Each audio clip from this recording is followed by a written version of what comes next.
দর্শক, গতকাল বিজেপি যে তালিকা প্রকাশ করেছে, প্রার্থী তালিকা, প্রথম তালিকা, তো সেখানে 144 আসনের মানে উল্লেখ আছে।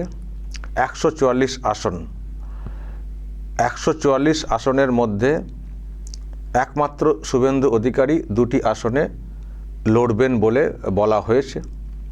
বাকি সবাই মানে ওই এক একজন এক একটি কেন্দ্রে, একমাত্র শুভেন্দু অধিকারী ছাড়া। তো তার মানে 144টি আসনে 143 জনের নাম প্রকাশ করেছে বিজেপি। কিন্তু দর্শক, নিশ্চয়ই হয়তো আপনারাও লক্ষ্য করেছেন, এই যে 143 জন, তার মধ্যে একটাও কিন্তু মুসলিম নাম নেই, একটাও কিন্তু মুসলিম নাম নেই। 143 জনের যে নাম কাল প্রকাশ করা হয়েছে, সবাই হচ্ছেন নন মুসলিম। তো এটাকে নিয়ে আমি দেখছি একটা চর্চা চলছে যে তাহলে কি প্রথম যে মানে তালিকা প্রকাশ করলো বিজেপি, তো তাতে ওই বার্তায় কি তাহলে প্রথমেই দেওয়া হলো হিন্দু হিন্দু ভাই ভাই, কারণ এখানে একটাও মুসলিম নাম নেই। তো তাহলে মানে ওই যে স্লোগান যেটা কার্যত তৈরি হয়েছে এই রাজ্যে, হিন্দু হিন্দু ভাই ভাই, পরিবর্তনের জন্য হিন্দুদেরকে ঐক্যবদ্ধ হতে হবে, হিন্দুদেরকে সামনে আসতে হবে, হিন্দুদেরকে লড়াইটা করতে হবে। বিজেপি হিন্দুদের উপরেই ভরসা করে, মুসলিমদের উপরে ভরসা নেই। তাহলে কি ওটাই এস্টাবলিশড হলো তালিকা প্রকাশের মাধ্যমে, প্রথম তালিকা প্রকাশের মাধ্যমে? কারণ একটি আসনেও কেন মুসলিম নাম নেই?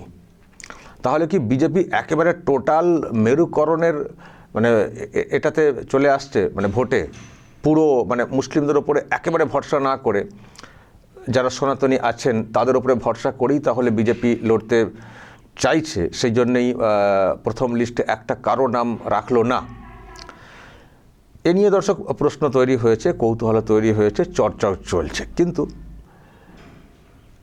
আমার মনে হয় এখনই আবার চূড়ান্ত সিদ্ধান্তে আসাটাও ঠিক হবে না, কারণ যেহেতু তালিকা প্রকাশ এখনও বাকি আছে, এখনও অনেক নাম বাকি আছে।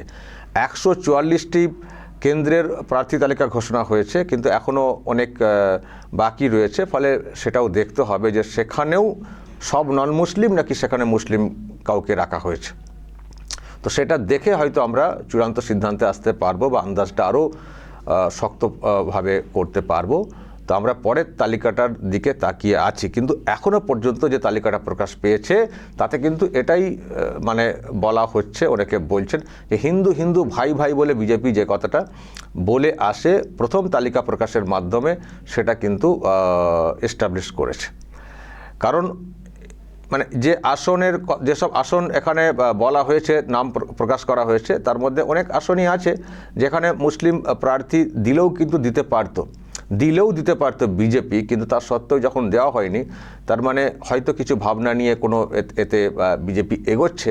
তো সেটা কি হয় নাকি শেষ পর্যন্ত কয়েকটা আসনে মুসলিম প্রার্থী দেয় বিজেপি, দেখতে হবে। আমি দর্শক, আমার যতটুকু যা পরিচিতি আছে, যারা বিজেপি করেন মুসলিম লোকজন, তাদের সঙ্গে আমি যা কথা বলে বুঝলাম, তাদের মানে কারোর সাথেই সেই অর্থে কোনো কথা হয়নি যে আপনাকে ওখানে প্রার্থী করব। এমনকি মাইনরিটি মোর্চা যেটা আছে বিজেপির, তাদেরও কারোর সাথে সেই অর্থে কোনো চর্চা বা আলোচনা বোঝাপড়া হয়েছে বলে আমার কিন্তু জানা নেই। ফলে মানে কী ভাবছে বা কী ভেবে রেখেছে বিজেপি, সেটা আবারও বলছি, পরের তালিকা প্রকাশে আমরা বুঝতে পারবো যে তাদের সঙ্গে কোনো আলোচনা না করেই, যারা মানে প্রার্থী হওয়ার মতো, তাদের সঙ্গে কোনো আলোচনা না করেই কি চমক দেবে, নাম দিয়ে দেবে, প্রকাশ করবে নাকি পুরোপুরি উপেক্ষা করে যাবে। তো যাই হোক, একটা তালিকা প্রকাশ পেয়েছে, আরও যে তালিকা প্রকাশ পাবে, যে আসনগুলো বাকি আছে, তার দিকে আমরা তাকিয়ে থাকব। তবে দর্শক, এটুকু পরিষ্কার নিশ্চয়ই আপনারা বুঝতে পারছেন যে যদি নাম দেয়ও, মুসলিম প্রার্থী হিসেবে যদি কয়েকটা নাম দিয়েও থাকে বিজেপি কিন্তু মুসলিম ভোটের ওপরে সেই অর্থে নির্ভর করছে না বলতে চাই না সেটাও আবার বলছেন না। বিজেপির লোকেরা যারা আছেন তারা বলছেন আমরা তো ভোট চাই কিন্তু পাই না বলে আবার ওনারা চাইতেও দেখি আর চানও না, যেহেতু ভোট পায় না, সুতরাং আর চাইবো কার কাছে। এবং এটাও বলতে শুনেছি বিজেপির যারা আছেন তাদেরকে যে আমরা আর ওদিকে সময় নষ্ট করব না, ফালতু সময় নষ্ট, ভোট আসবে না, বরং ওই সময়টা অন্যদিকে যদি আমরা দিই, সেই ভোটটাকে যদি একত্রিত করতে পারি তার রেজাল্ট আসবে। সেই জন্য দেখবেন মুসলিম ভোট নিয়ে খুব বেশি চিন্তাভাবনা যে বিজেপি করে সেটা কিন্তু দেখি না। তো তার মানে যে ভোট আসছে সেখানেও মানে সনাতনী হিন্দু ভোটের ওপরেই নির্ভর করছে বিজেপি, সেটা বুঝতে পারছি, এবং এইসব আকার ইঙ্গিত আরও পরিষ্কার করে দিচ্ছে। এবার সেইভাবে এখানে ক্ষমতায় আসা যাবে কিনা এটা একটা বড় প্রশ্নের। দেখুন, বিজেপি অঙ্ক কষেছে যে হ্যাঁ এইভাবেই আসা যাবে, এইভাবেই ম্যাজিক ফিগার ক্রস করে যাবে বিজেপি, মানে মুসলিম ভোট এলো কি গেল ওতে কোনো যায় আসে না, হিন্দু ভোট যেটা আছে সেটা ঐক্যবদ্ধ হলেই বিজেপি ক্ষমতায় চলে আসবে। এমনিতেই ভোট পার্সেন্টেজ যথেষ্টই আছে, জাস্ট কয়েক মানে পার্সেন্টেজ, মানে 4-5% বৃদ্ধির ব্যাপার আছে। তো তার মধ্যে 24-এর ভোটের পর থেকে মেরুকরণ বা এই ঐক্যবদ্ধ হিন্দু ভোটটা সেটা অনেক নাকি করা হয়েছে, এটা বিজেপির বক্তব্য।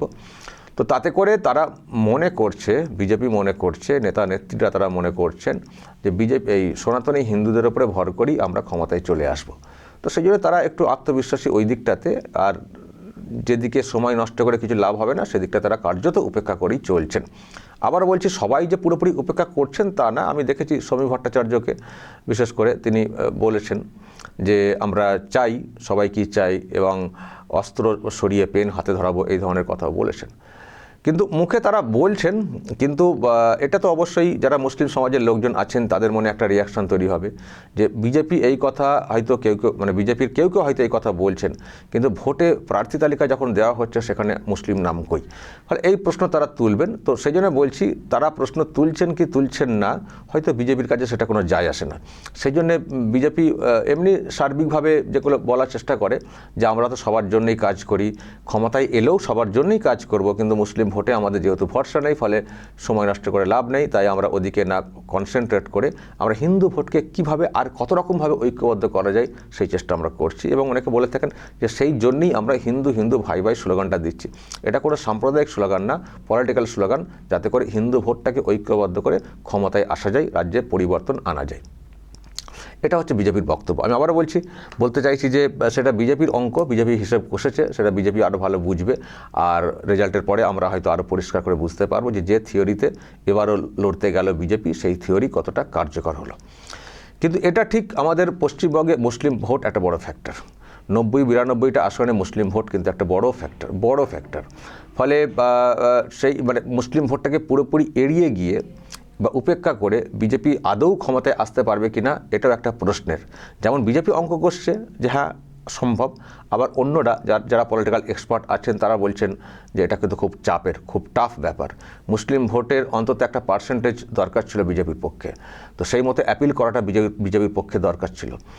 তো এটা যারা ক্রিটিক আছেন, যারা মানে এক্সপার্ট, পলিটিক্যাল এক্সপার্ট যারা, তারা কেউ বলছেন।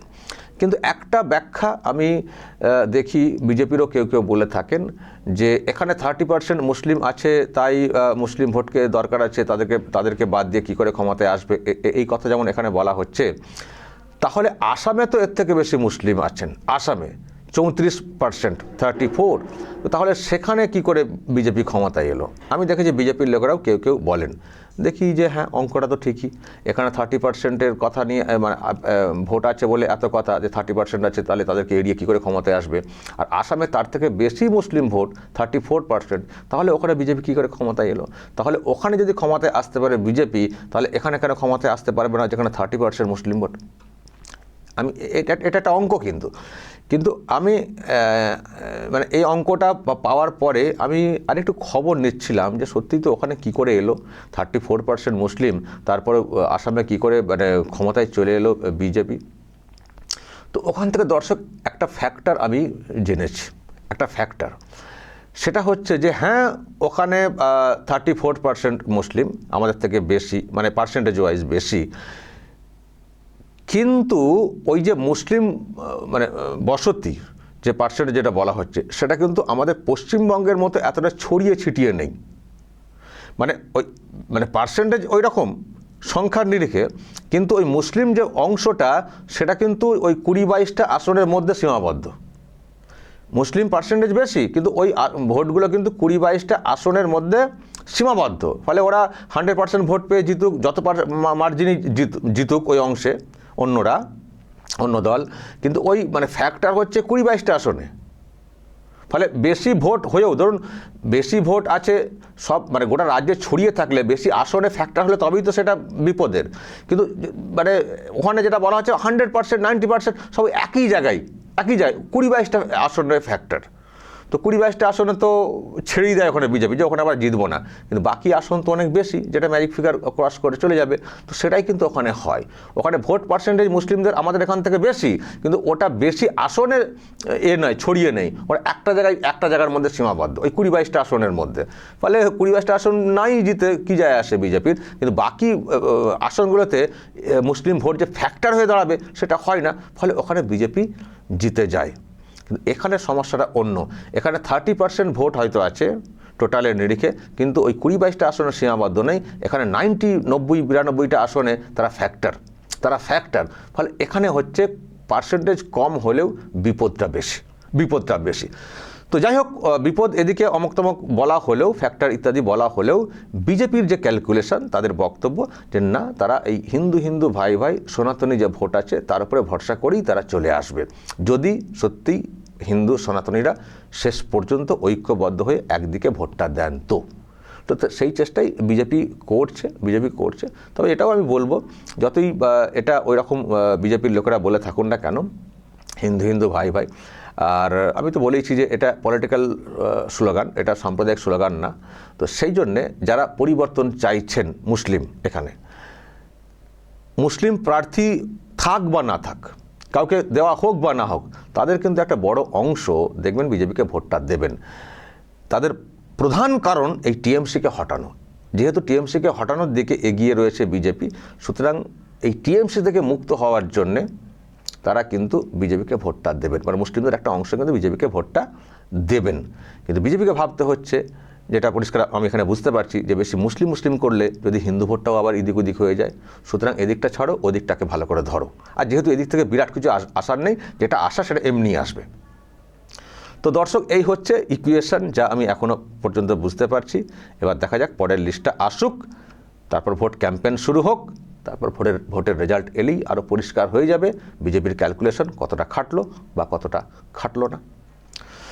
দর্শক বলবেন আপনাদের কি মনে হয়, যেভাবে বিজেপি এগোতে চাইছে, নিশ্চয়ই আপনাদেরও মতামত থাকবে। যা বলার বলবেন এবং নজর রাখবেন আরামবাগ টিভিতে।